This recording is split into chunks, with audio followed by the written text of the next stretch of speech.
नमस्कार दोस्तों, स्वागत है आपका क्रिकेट टाइम्स रिपोर्ट्स के एक और धमाकेदार एपिसोड में। दिल थाम लीजिए और अपनी कुर्सियों की पेटी बांध लीजिए, क्योंकि अब आ गया है आईपीएल 2026 का वो मोड़ जिसका इंतजार हर क्रिकेट फैन को पूरे 2 महीनों से था। कोई भी लीग मैच भूल जाइए, कोई भी रिकॉर्ड भूल जाइए, क्योंकि अब जंग है आर पार की, जंग है सीधा फाइनल का टिकट कटाने की। हाँ दोस्तों, आज यानी मंगलवार 26 मई को धर्मशाला के हसीन पहाड़ों के बीच ठंडी हवाओं के साए में होने जा रहा है महामुकाबला क्वालीफायर 1, जो खेला जाएगा रॉयल चैलेंजर्स बेंगलुरु बनाम गुजरात टाइटंस के बीच। ये दोनों टीमें सीजन की बॉस रही। पॉइंट्स टेबल उठाकर देख लो, दोनों के पास 14 मैचों में 9 जीत के साथ बराबर 18 पॉइंट्स हैं। बस नेट रन रेट के मामूली अंतर की वजह से आरसीबी नंबर 1 है और जीटी नंबर 2 पर है। इस महामुकाबले में जो जीतेगा वो सीधा 31 मई को अहमदाबाद के नरेंद्र मोदी स्टेडियम में फाइनल खेलेगा, और जो हारेगा उसे बोरिया बिस्तर समेटना नहीं है, उसे क्वालीफायर 2 के रूप में एक और मौका मिलेगा। लेकिन बॉस, सेमीफाइनल जैसा प्रेशर कौन झेलना चाहता है? दोनों टीमें चाहेंगी आज जीतो और फाइनल का टिकट पक्का करो। आज के इस मेगा वीडियो में हम इस महामुकाबले का ऐसा चीर-फाड़ विश्लेषण करेंगे जो आपको पूरे यूट्यूब पर कहीं नहीं मिलेगा। हम बात करेंगे धर्मशाला के रिकॉर्ड्स की, दोनों टीमों के हेड टू हेड इतिहास की, दोनों टीमों की ताकत और कमजोरी की, और सिर्फ यही नहीं, दोनों टीमों के सभी 22 खिलाड़ियों के सीजन के रन, विकेट, उनके स्ट्रॉन्ग पॉइंट्स और सबसे जरूरी उनकी वो कमजोरी जिसकी वजह से आज उनका विकेट गिर सकता है। वीडियो को अंत तक देखना, और हमारे चैनल पर नए आए हैं तो इस वीडियो को एक लाइक और चैनल को सब्सक्राइब करके कमेंट में अपनी फेवरेट टीम का नाम जरूर लिख दें। दोस्तों, टाटा आईपीएल 2026 का पहला qualifier RCB versus Gujarat Titans के बीच 26 मई को शाम 7:30 से खेला जाएगा। यह match Himachal Pradesh cricket association stadium धर्मशाला में खेला जाएगा। समुद्र तल से करीब 1457 मीटर की ऊंचाई पर बना यह स्टेडियम सिर्फ खूबसूरत नहीं है, धर्मशाला का यह ग्राउंड बल्लेबाजों के लिए स्वर्ग माना जाता है। इस मैदान पर पिच का मिजाज शुरुआत में तेज गेंदबाजों को मदद करता है। इस ग्राउंड का first innings average score 180 run है। यहां बाद में बल्लेबाजी करने वाली टीमों का पलड़ा थोड़ा भारी रहता है, क्योंकि शाम को ड्यू आने की संभावना बढ़ जाती है। इस सीजन धर्मशाला के इस खूबसूरत ग्राउंड पर 3 मैच खेले गए हैं, जिसमें तीनों मैच में 200 रन से ऊपर स्कोर बना है। बात करें मौसम के हाल की, तो आज धर्मशाला में मौसम थोड़ा ठंडा रहेगा, करीब 21 डिग्री सेल्सियस तापमान, और सबसे बड़ी बात 25% बारिश की आशंका भी जताई गई है। इसका मतलब है कि टॉस जीतने वाला कप्तान बिना सोचे पहले गेंदबाजी चुनेगा। धर्मशाला की पिच पर जो टीम शुरुआती पावर प्ले में स्विंग को झेल गई, वो मैच को कंट्रोल करेगी। यहाँ का आउटफील्ड बुलेट की रफ्तार से भागता है, यानी अगर गैप में शॉट गया तो चौका पक्का है। अब बात करते हैं RCB versus Gujarat Titans match head to head records की। इतिहास गवाह है कि जब भी ये दो टीमें आमने सामने आती हैं, चिंगारियां निकलती हैं। आरसीबी वर्सेस जीटी के बीच कुल 8 मुकाबले खेले जा चुके हैं, जिसमें 4 मुकाबले आरसीबी की टीम ने जीते हैं, वहीं गुजरात टाइटंस की टीम ने भी 4 मैच जीते हैं। आईपीएल 2026 के लीग स्टेज में भी इन दोनों के बीच 2 बार टक्कर हुई और स्कोर 1-1 की बराबरी पर रहा है। ओवरऑल आईपीएल इतिहास की बात करें तो दोनों टीमें लगभग बराबरी पर खड़ी हैं। गुजरात के पास शानदार टॉप ऑर्डर बैट्समैन हैं, तो बेंगलुरु के पास टॉप ऑर्डर के साथ खतरनाक मैच फिनिशर भी मौजूद हैं। आज जो भी जीतेगा वो हेड टू हेड में भी आगे निकल जाएगा। दोस्तों, अब आपको बिना ज्यादा देर किए दोनों टीमों की फाइनल प्लेइंग 11 बताते हैं। शुरुआत करते हैं रॉयल चैलेंजर्स बेंगलुरु की टीम से। आरसीबी की ओर से ओपनिंग में आएंगे दिग्गज बल्लेबाज विराट कोहली। इस ऑन गोइंग सीजन में विराट कोहली ने 14 मैचों में शानदार प्रदर्शन करते हुए कुल 557 रन बनाए हैं, जिसमें एक बेहतरीन नाबाद शतकीय पारी भी शामिल है। अगर हम विराट कोहली के मजबूत पहलुओं की बात करें तो उनका सबसे बड़ा स्ट्रॉन्ग पॉइंट उनका मैच अवेयरनेस, रन चेस करने की अद्भुत कला और दबाव वाले नॉकआउट मैचों में बड़ी पारी खेलने का उनका विशाल अनुभव है। वह मैदान पर आते ही गैप्स को बहुत ही खूबसूरती से ढूंढते हैं, और पावर प्ले के दौरान उनके क्लासिक कवर्स के ऊपर से शॉर्ट और स्ट्रेट ड्राइव्स किसी भी गेंदबाजी आक्रमण की धज्जी उड़ा सकते हैं। लेकिन अगर हम उनकी कमजोरी यानी वीक पॉइंट की बात करें तो स्पिनर्स के खिलाफ मिडिल ओवर्स में कभी कभी उनकी रन गति थोड़ी धीमी हो जाती है। खासकर बाएं हाथ के स्पिनर्स की बाहर निकलती गेंदों पर वह रन बनाने के लिए थोड़ा वक्त लेते हैं। इसके अलावा पारी की शुरुआत में जब गेंद 5वें स्टंप की लाइन पर लगातार बाहर की तरफ स्विंग होती है तो गेंद को खेलने के चक्कर में उनके बल्ले का बाहरी किनारा लगने का खतरा हमेशा बना रहता है। अगले खिलाड़ी हैं बेंगलुरु के दूसरे ओपनर वेंकटेश अय्यर। वेंकटेश अय्यर को इस सीजन में शुरुआत में ज़्यादा मौके नहीं मिले, लेकिन जब भी उन्हें शामिल किया गया उन्होंने टीम के लिए कमाल का इम्पैक्ट डाला है। इस सीजन के 5 मैचों में उन्होंने 177.53 के शानदार स्ट्राइक रेट से कुल 158 रन बनाए हैं, जिसमें एक नाबाद 73 रनों की पारी भी शामिल है। हाल ही के मैचों में उन्होंने ओपनिंग करते हुए टीम को बेहद विस्फोटक शुरुआत दी है। वेंकटेश अय्यर की सबसे बड़ी ताकत उनका लंबा कद है, जिसका फायदा उठाकर वह तेज गेंदबाजों के खिलाफ फ्रंट फुट पर आकर सामने की तरफ बहुत ही ऊंचे और लंबे छक्के मारते हैं। वह मीडियम पेसर्स को बहुत ही आसानी से खेलते हैं। लेकिन अगर हम उनकी कमजोरी की बात करें तो वेंकटेश अय्यर की सबसे बड़ी समस्या मिस्ट्री स्पिन और क्वालिटी लेग स्पिन के सामने आती है। जहां गेंद पिच पर गिरने के बाद तेजी से टर्न होती है तो उनका बल्ले गेंद की लाइन तक नहीं पहुंच पाता। इसके अलावा अत्यधिक गति वाली शॉर्ट पिच गेंदों पर भी वह कभी कभी असहज दिखाई देते हैं। तीसरे खिलाड़ी हैं रॉयल चैलेंजर्स बेंगलुरु के वन डाउन बल्लेबाज देवदत्त पडिक्कल।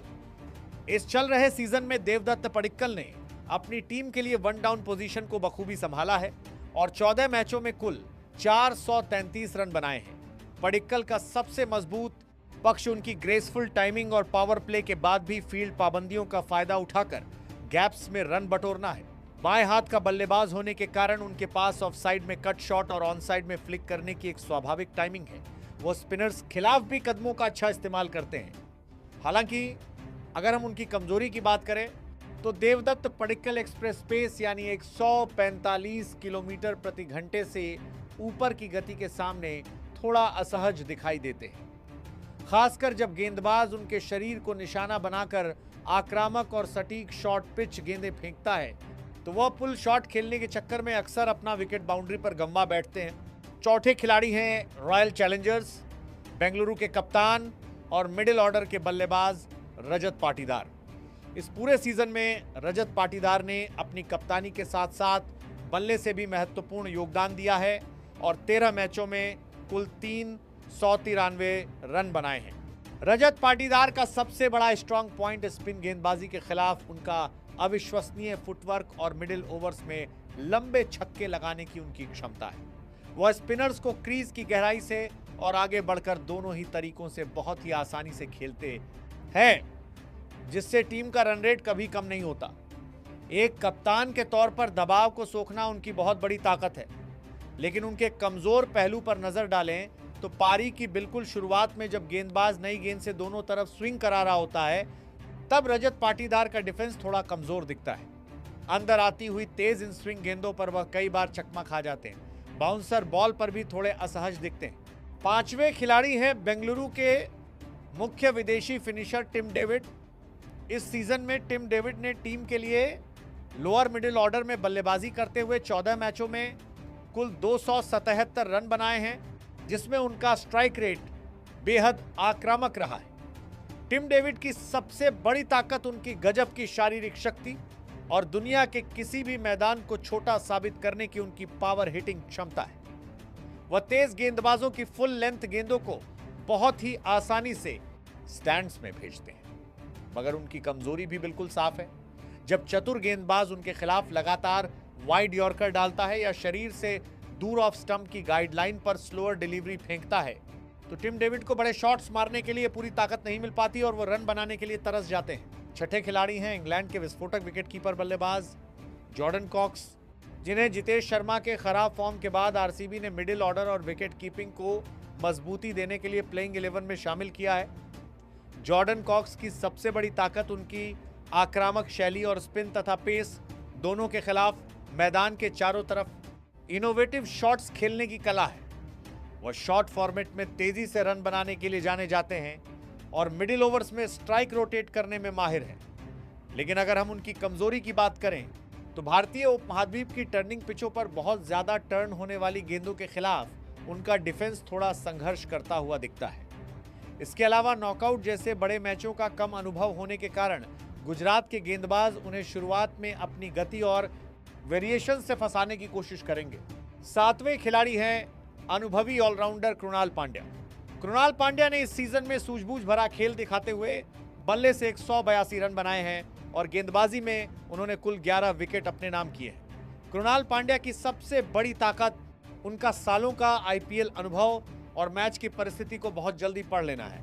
गेंदबाजी में वो बल्लेबाज की कमजोरी को देखकर अपनी गति में लगातार बदलाव करते हैं और विकेट टू विकेट गेंदबाजी करके बल्लेबाज को बांधकर रखते हैं। हालांकि उनकी कमजोरी यह है कि जब कोई विस्फोटक बल्लेबाज उनकी गेंदबाजी पर लगातार कदमों का इस्तेमाल करके अटैक करता है तो वह काफी महंगे साबित होते हैं।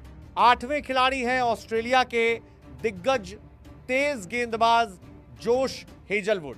जोश हेजलवुड ने इस सीजन में आरसीबी के लिए शानदार गेंदबाजी की है और 11 मैचों में कुल 12 महत्वपूर्ण विकेट चटकाए हैं। जोश हेजलवुड की सबसे बड़ी ताकत उनकी टेस्ट मैच जैसी क्लासिक लाइन और लेंथ है। वो लगातार एक ही टप्पे पर गेंद को हिट करते हैं जहां से गेंद थोड़ा सा एक्स्ट्रा बाउंस लेती है, जिससे बल्लेबाज के लिए शॉट सिलेक्शन करना बहुत मुश्किल हो जाता है। वो पावर प्ले और मिडिल ओवर्स में रनों की गति पर पूरी तरह से ब्रेक लगा देते हैं, मगर उनकी वीकनेस ये है कि वो बहुत ज़्यादा वेरिएशंस का इस्तेमाल नहीं करते। अगर पिच पूरी तरह से फ्लैट हो और उस पर कोई सीएम मूवमेंट ना हो तो वो थोड़े प्रेडिक्टेबल हो जाते हैं। 9वें खिलाड़ी हैं तेज गेंदबाज भुवनेश्वर कुमार। भुवनेश्वर कुमार ने इस ऑन गोइंग सीजन में 14 मैचों में अपनी स्विंग का जलवा दिखाते हुए कुल 24 विकेट अपने नाम किए हैं। भुवनेश्वर कुमार का सबसे बड़ा स्ट्रांग पॉइंट उनकी जादुई स्विंग गेंदबाजी है।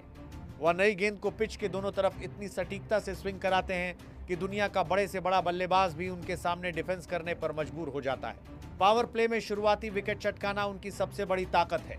इस सीजन मोस्ट विकेट्स की लिस्ट में भुवनेश्वर कुमार टॉप पर हैं। 10वें खिलाड़ी हैं युवा तेज गेंदबाज रसिक सलाम। रसिक सलाम ने इस सीजन में डेथ ओवर्स में बेहतरीन जिम्मेदारी निभाते हुए 10 मैचों में कुल 14 विकेट हासिल किए हैं। रसिक सलाम की ताकत उनकी सटीक यॉर्कर और आखिरी के ओवरों में गति में मिश्रण करने की उनकी गजब की कला है, जिससे वह सेट बल्लेबाजों को भी चकमा दे देते हैं। प्रेशर सिचुएशन में भी वह अपनी यॉर्कर लेंथ को बनाए रखते हैं। लेकिन उनकी कमजोरी की बात करें तो जब पिच से उन्हें कोई मदद नहीं मिलती या जब उन पर शुरुआती गेंदों पर चौका लग जाता है तो वह अपनी लाइन से थोड़ा भटक जाते हैं और अतिरिक्त रन दे बैठते हैं। बेंगलुरु के 11वें खिलाड़ी हैं युवा लेग स्पिनर सुयश शर्मा। सुयश शर्मा ने इस सीजन में बीच के ओवरों में गेंदबाजी करते हुए 12 मैचों में कुल 9 विकेट निकाले हैं। सुयश शर्मा की ताकत उनका अनोखा बॉलिंग एक्शन और उनकी बेहद तेज गति से टर्न होने वाली गुगली गेंद है। उनका एक्शन ऐसा है जिससे बल्लेबाज को आखिरी समय तक ये पता नहीं चलता कि गेंद अंदर आएगी या बाहर जाएगी। लेकिन अगर हम उनकी कमजोरी की बात करें तो धर्मशाला जैसे मैदानों पर जहां बाउंड्री छोटी होती है, अगर शाम को ड्यू आ जाती है तो उनके लिए गेंद को ग्रिप करना मुश्किल हो जाता है और गेंद हाथ से फिसलने के कारण वह लेंथ छोटी फेंकने लगते हैं। ये रहने वाली है गुजरात टाइटंस के खिलाफ आरसीबी की प्लेइंग 11। अब रुक करते हैं गुजरात टाइटंस की टीम की तरफ और बात करते हैं उनके स्टार ओपनर और कप्तान शुभमन गिल की। शुभमन गिल इस सीजन में गजब की फॉर्म में चल रहे हैं और उन्होंने 13 मैचों में बेहतरीन बल्लेबाजी करते हुए कुल 616 रन बनाए। शुभमन गिल की सबसे बड़ी ताकत उनका बेमिसाल क्लास, उनका signature shot, arm pull shot और कवर्स के क्षेत्र में खेले जाने वाले उनके खूबसूरत ड्राइव्स हैं। एक बार जब शुभमन गिल क्रीज पर टिक जाते हैं तो वो मैदान के चारों तरफ बहुत ही आसानी से रन बटोरते हैं। लेकिन अगर हम उनकी कमजोरी की बात करें तो पारी के बिल्कुल शुरुआती 2 या 3 ओवरों में जब गेंदबाज गेंद को पिच पर टप्पा खिलाकर तेजी से अंदर की तरफ लाता है, यानी इन स्विंग डिलीवरी फेंकता है, तो शुभमन गिल का फ्रंट फुट थोड़ा सा रुक जाता है, जिससे वो कई बार एलबीडब्ल्यू या बोल्ड हो जाते हैं। गुजरात के दूसरे ओपनर और इस सीजन के सबसे सफल बल्लेबाज हैं साई सुदर्शन। साई सुदर्शन ने इस पूरे आईपीएल में अपने बल्ले से आग उगली है और 14 मैचों में सबसे ज्यादा 638 रन बनाए हैं। साई सुदर्शन की सबसे बड़ी ताकत उनकी गजब की कंसिस्टेंसी और एक छोर को पूरी तरह से संभाल कर लंबी पारी खेलने की उनकी क्षमता है। वह स्पिनर्स को बहुत ही शानदार तरीके से खेलते हैं और एक बार सेट होने के बाद उनका स्ट्राइक रेट अचानक से बहुत तेज हो जाता है। लेकिन उनकी कमजोरी पर ध्यान दें तो दाएं हाथ के ऑफ स्पिन गेंदबाजों के सामने शुरुआत में उनकी रन बनाने की गति काफी धीमी हो जाती है, जहां वो बड़े शॉट्स खेलने के प्रयास में कभी कभी अपना विकेट जल्दी गंवा देते हैं। तीसरे खिलाड़ी हैं दुनिया के सबसे खतरनाक विकेटकीपर बल्लेबाज जोस बटलर। जोस बटलर ने इस सीजन में गुजरात के लिए शानदार पारियां खेलते हुए 14 मैचों में कुल 302 रन बनाए हैं। जोस बटलर का सबसे मजबूत पहलू उनका निडर अंदाज और पावर ओवरों में अकेले दम पर विरोधी टीम को बैकफुट पर धकेलने की उनकी क्षमता है। उनके पास स्कूप शॉट, रिवर्स स्वीप और सीधे बल्ले से गगनचुंबी छक्के मारने की अद्भुत कला है। हालांकि अगर हम उनकी कमजोरी की बात करें तो बाएं हाथ के तेज गेंदबाजों के अंदर आती हुई तेज गेंदें हमेशा से जोस बटलर की कमजोरी रही हैं, जहां उनका बल्ला और पैड के बीच बड़ा गैप रह जाता है और वह क्लीन बोल्ड हो जाते हैं। चौथे नंबर पर आएंगे ऑलराउंडर वॉशिंगटन सुंदर। वॉशिंगटन सुंदर ने इस सीजन में संतुलित खेल दिखाते हुए बल्ले से कुल 303 रन बनाए हैं और साथ ही अपनी टीम के लिए महत्वपूर्ण विकेट भी हासिल किए हैं। वॉशिंगटन सुंदर की सबसे बड़ी ताकत पावर प्ले के ओवरों में नई गेंद से बेहद कंजूस गेंदबाजी करना है। वो गेंद को हवा में काफी तेज फेंकते हैं, जिससे बल्लेबाज को रूम नहीं मिलता और वो बड़े शॉट्स नहीं खेल पाता। लेकिन उनकी कमजोरी यह है कि मिडिल ओवर्स में जब पिच से स्पिनर्स को मदद नहीं मिलती तो उनके पास विकेट चटकाने वाले वेरिएशंस की कमी दिखती है, जिससे बल्लेबाज उनके खिलाफ आसानी से सिंगल डबल ले लेते हैं। पांचवें खिलाड़ी हैं वेस्टइंडीज के अनुभवी all rounder Jason Holder. Jason Holder ने इस सीजन में गुजरात के लिए ऑलराउंड प्रदर्शन करते हुए बल्ले से 58 रन बनाए हैं और अपनी गेंदबाजी से 13 विकेट भी चटकाए हैं। जेसन होल्डर की सबसे बड़ी ताकत उनकी लंबी कदकाठी है, जिसका इस्तेमाल करके वह धर्मशाला जैसी तेज पिच पर अतिरिक्त उछाल हासिल करते हैं। उनकी स्लोअर बाउंसर और कटर्स मिडिल ओवर्स में बहुत प्रभावी साबित होती हैं। लेकिन उनके कमजोर पहलू की बात करें तो डेथ ओवर्स में जब बल्लेबाज उन पर पूरी तरह से हावी होने की कोशिश करता है तो जेसन होल्डर अपनी यॉर्कर लेंथ से भटक जाते हैं और काफी महंगे साबित होते हैं। छठे खिलाड़ी हैं राहुल तेवतिया, जिन्हें कई लोग इस सीजन का सबसे बड़ा फ्रॉड प्लेयर भी कह रहे हैं। राहुल तेवतिया ने इस सीजन में निचले मध्यक्रम में आकर 13 मैचों में सिर्फ 98 रन बनाए हैं और उनका प्रदर्शन बेहद निराशाजनक रहा है। लेकिन इसके बावजूद वो लगातार प्लेइंग 11 का हिस्सा बने हुए हैं और इसका सबसे बड़ा कारण यह है कि गुजरात टाइटंस के पास लोअर ऑर्डर में कोई दूसरा अच्छा और रिप्लेस करने लायक भारतीय फिनिशर मौजूद ही नहीं है। इसी मजबूरी का फायदा तेवतिया को मिल रहा है और उन्हें बार बार मौके मिल रहे हैं। उनकी कमजोरी ये साफ होता चुकी है कि वो केवल पुरानी साख पर खेल रहे हैं। उनके पास पारी को शुरू से संभालने की कोई तकनीक नहीं है। अगर गुजरात का टॉप ऑर्डर जल्दी गिर जाता है तो वो क्रीज पर आकर सिंगल डबल लेने के लिए भी बुरी तरह तरस जाते हैं। सातवें खिलाड़ी हैं डोमेस्टिक क्रिकेट के भारी भरकम पावर हिटर शाहरुख खान। शाहरुख खान ने इस सीजन में लोअर मिडिल ऑर्डर में आकर 9 मैचों में 130 की स्ट्राइक रेट से केवल 43 रन बनाए हैं। शाहरुख खान का स्ट्रॉन्ग पॉइंट उनकी अद्भुत शारीरिक शक्ति है, जिसकी मदद से वो बिना किसी अतिरिक्त प्रयास के केवल टाइमिंग के भरोसे गेंद को स्टैंड्स में पहुंचा सकते हैं। स्पिन गेंदबाजों के खिलाफ वो बेहद आक्रामक साबित होते हैं, मगर उनकी सबसे बड़ी कमजोरी क्वालिटी लेग स्पिन और सटीक बाहरी यॉर्कर गेंदें हैं। जब कोई लेग स्पिनर उन्हें अपनी गुगली से चकमा देता है तो शाहरुख खान गेंद की स्पिन को नहीं पढ़ पाते और अपना विकेट खो देते हैं। आठवें खिलाड़ी हैं दुनिया के सबसे बेहतरीन T20 स्पिनर राशिद खान। राशिद खान ने इस पूरे सीजन में अपनी जादुई गेंदबाजी का जलवा बिखेरते हुए 14 मैचों में कुल 19 विकेट अपने नाम किए हैं। राशिद खान का सबसे बड़ा स्ट्रॉन्ग पॉइंट उनकी बेहद तेज गति से डाली जाने वाली गुगली गेंद है, जिसे हाथ से पढ़ पाना दुनिया के किसी भी बल्लेबाज के लिए एक पहेली जैसा है। वह मिडिल ओवर्स में आकर रनों की गति को पूरी तरह से रोक देते हैं। हालांकि उनकी कमजोरी इस सीजन में यह देखी गई है कि जब कोई बल्लेबाज उनके खिलाफ बड़े शॉट्स खेलने का प्रयास ही नहीं करता और केवल डिफेंसिव होकर खेलता है तो राशिद खान को विकेट लेने के लिए बहुत ज्यादा मशक्कत करनी पड़ती है। 9वें खिलाड़ी हैं गुजरात टाइटंस के मुख्य तेज गेंदबाज कगिसो रबाड़ा। कगिसो रबाड़ा ने इस सीजन में अपनी आग उगलती हुई गेंदबाजी से 14 मैचों में कुल 24 विकेट चटकाए हैं और पर्पल कैप की रेस में सबसे आगे बने हुए हैं। कगिसो रबाड़ा की सबसे बड़ी ताकत उनकी 145 किलोमीटर प्रति घंटे से ऊपर की एक्सप्रेस गति और उनकी खतरनाक अंदर आती हुई यॉर्कर गेंदें हैं। धर्मशाला की पिच पर उनका अतिरिक्त उछाल और गति आरसीबी के बल्लेबाजों के लिए सबसे बड़ा काल साबित हो सकती है कि कभी कभी बहुत ज्यादा आक्रामक गेंदबाजी करने के चक्कर में वो अपनी लाइन लेंथ पूरी तरह खो बैठते हैं और काफी ज्यादा वाइड गेंदें फेंक देते हैं। 10वें खिलाड़ी हैं युवा बाएं हाथ के तेज गेंदबाज अरशद खान। अरशद खान ने इस सीजन में अब तक 7 मैच खेले हैं और अपनी सटीक गेंदबाजी से कुल 5 विकेट हासिल किए हैं।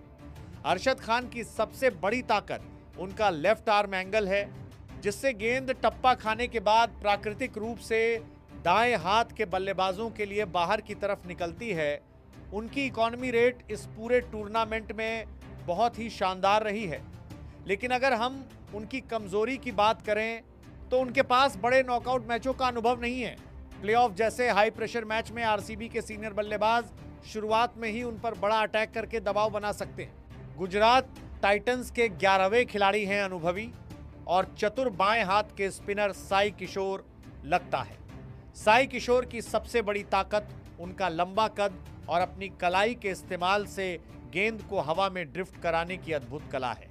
वह घरेलू क्रिकेट का एक बहुत बड़ा नाम है और अपनी सटीक लाइन और लेंथ से बल्लेबाजों को रन बनाने के लिए बिल्कुल जगह नहीं देते। उनके पास मिडिल ओवर्स में रनों की गति पर लगाम लगाने का गजब का कौशल है।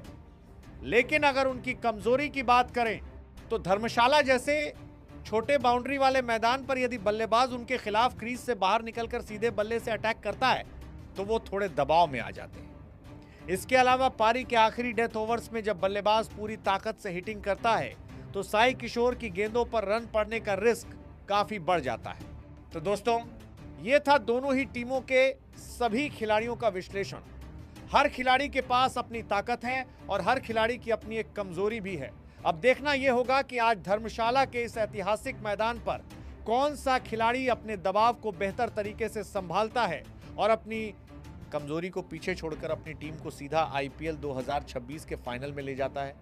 आपको क्या लगता है, आज कौन सी टीम बाजी मारेगी? कमेंट बॉक्स में अपनी राय हमें जरूर बताएं और इस वीडियो को लाइक करना बिल्कुल ना भूलें।